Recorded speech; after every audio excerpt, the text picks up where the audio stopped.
بسم اللہ الرحمن الرحیم۔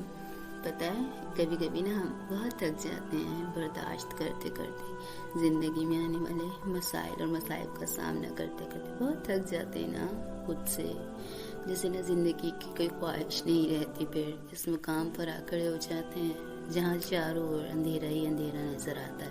بہت تکلیف میں بے بس لاچار، کوئی ساتھ نہیں ہوتا، خاص کر وہ لوگ جو کہنے کو ہمارے ہمدرد ہوتے ہیں۔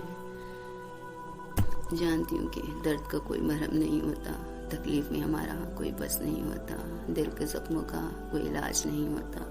آخر انسان جو ٹھہرے دکھ سے گھبرا کر حالات کا مقابلہ کرتے کرتے دل برداشتہ ہو کر شکوا کر بیٹھتے ہیں رب سے ہی۔ لگتا ہے جیسے نا اللہ پاک بھی نہیں سن رہا ہمارے حال پر، ہمارا نماز قرآن پاک سب پڑھنے کا کوئی اثر ہی نہیں ہو رہا۔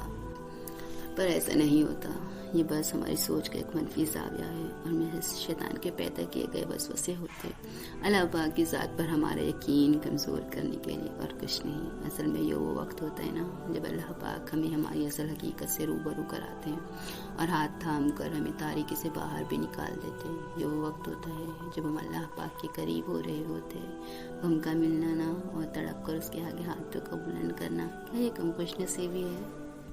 ہم صرف یہ دیکھتے ہیں کہ غم و تکلیف میں ہے، درد کی شدت ہے کہ کمی نہیں ہو رہی ہے، بے بسی کا عالم ہے، پھر آ کر تڑپ کر اسی کو پکارتے ہیں، اس کے آگے بار بار دعا کے لیے ہاتھ اٹھاتے ہیں۔ یہ خوش قسمتی نہیں ہے ہماری؟ اللہ پاک نے ہمیں اپنے آگے ہاتھ اٹھانے کی توفیق دی، اپنے آگے ہاتھ اٹھانے والوں میں رکھا، دعا کی توفیق دی۔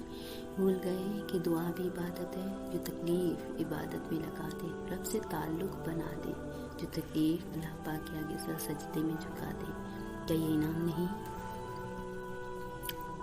صرف یہ کیوں دیکھنا کہ ہمیں غم ملا، یہ کیوں نہیں دیکھتے کہ اس نے ہمیں اللہ پاک کے آگے رجوع کرنے والا بنا دیا، آج سے ان کے سارے عبادت میں لگا دیا، نماز کا، قرآن پاک کا، ذکر اذکار کا سہارا لینا سکھا دیا۔ یہ غم اچھا یا وہ خوشی جو ہمیں اللہ پاک کی یاد سے غافل کر کے دنیا کی رنگینیوں میں مست کر دے؟ یہ دنیا ہی تو فقط ایک دھوکہ ہے۔ ہمیں یہ تو پتہ ہے نا کہ کوئی تکلیف اللہ پاک کے اذن کے بغیر نہیں آ سکتی، تو یہ کیسے ممکن ہے کہ وہ نہیں سن رہا ہے، اس تکلیف سے نہیں نکالے گا؟ وہ ایک واحد رحمان و کریم ذات ہے جو ہمیں اس سے نکال سکتی ہے، ہماری تکلیف کو دور کر سکتا ہے، وہ ہمیں خالی ہاتھ نہیں لوٹائے گا۔ مایوس کی ہوتے ہیں ہم اپنے رب کی ذات سے، مایوسی کفر ہے، اور پھر جو تقدیر میں لکھا ہے سو تو ہونا ہے۔ جب اللہ رب العزت کی رضا کا جام چاہیے تو صبر کا روزہ تو رکھنا ہے، وہاں جبر سے رکھو یا مرضی اور خوشی سے۔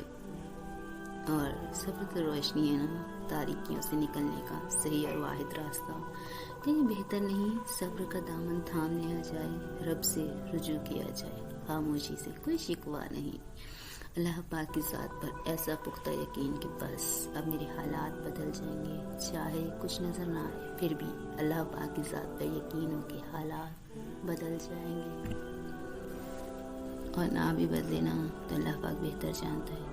اللہ پاک کی اس مصلحت میں بھی میری بھلائی ہے۔ یہ بھلا کیسے ممکن ہے کہ بن مانگے سب کچھ دیتا ہے جو وہ مانگنے پر عطا نہ کرے؟